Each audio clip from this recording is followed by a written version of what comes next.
Ini adalah Khalil, hampir 60 tahun usianya. Khalil bangga menjadi seorang nelayan. Sejak usia 7 tahun, ayah dan kakeknya telah mengenalkan Khalil pada laut dan ikan di pesisir Indramayu. Khalil kini tinggal di ibu kota, Jakarta yang dulu dianggapnya menjanjikan. Khalil telah menghabiskan hampir 33 tahun atau lebih dari separuh umurnya hidup di Teluk Jakarta sebagai nelayan. Pesan orang tua menjadi bekal Khalil menempuh kehidupan menjadi nelayan. Dulu, Khalil sangat menikmatinya. Berangkat dengan perahu kayu, pulang membawa ikan, udang, kerang. Penuh, nyaris tidak tertampung. Ikannya banyak, berlebihan. Bahkan di saat itu, ikan itu tidak tertampung oleh pembelinya. Kini cerita Khalil telah berubah.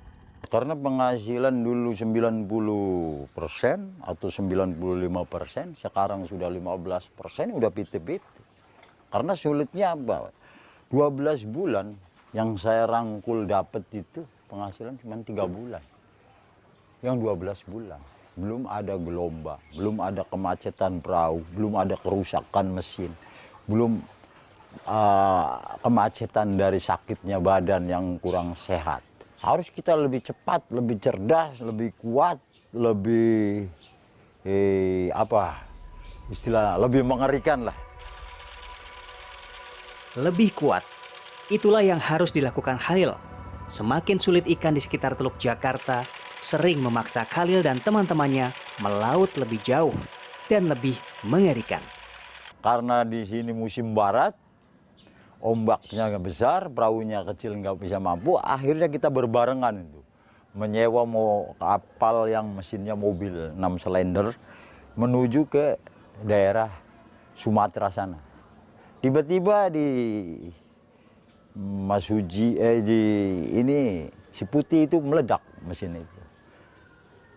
Terpaksa saya buang. Belabu jangkar, setengah bulan terapung di situ. Ya, saya karena cuma nanya dikasih sangu mie rebus 2 hari. Kalau setengah bulan ya 13 harinya yang nggak netes air ajan kan. Nunggu air hujan. Makan minumnya gimana, Pak? Terpaksa 1 gelas dibikin bubur. Kita rame-rame 25 orang, 1 sendok itu untuk mempertahankan itu. Khalil bisa menjadi gambaran wajah nelayan tradisional Indonesia saat ini. Tapi Khalil harus bisa menyesuaikan diri. Saat ikan tidak lagi mudah didapat, dengan perahu kecilnya Khalil mencari kerang hijau di sekitar teluk. Khalil melindungi diri sebisanya dari dingin air laut dengan pakaian berlapis. Memakai sepatu karet dan sarung tangan agar tidak tergores batu maupun karang. Lalu memakai mesin kompresor untuk bernafas selama menyelam. Mengerikan. Kemudian Khalil mulai menyelam dengan risiko yang menurutnya harus ditanggung demi istri dan 3 anaknya agar tidak terkatung. Khalil masih menyelam di bawah air, mencari kerang hijau liar. Lama sekali. Nyawa Khalil pun hanya bergantung pada kompresor usang dan tabung yang sudah berkarat. 1 jam kemudian, Khalil muncul ke permukaan. Khalil berkisah, 20 tahun lalu sekurangnya terdapat 12 jenis kerang yang bisa didapatkannya di Teluk Jakarta. Kini, kerang hijau saja yang masih bertahan. Kerang tangkapannya kemudian diletakkan di perahu, lalu Khalil menyelam lagi. Begitu seterusnya sampai dirasa cukup tangkapan untuk nafkah hari ini. Penghasilan Khalil dari penjualan kerang hijau tidak pernah menjadi lebih baik dari tahun ke tahun. Pendapatan bersih harian Khalil hanya berkisar 50 sampai 150 ribu rupiah. Sebagai nelayan, Khalil sulit bermimpi menjadi sejahtera.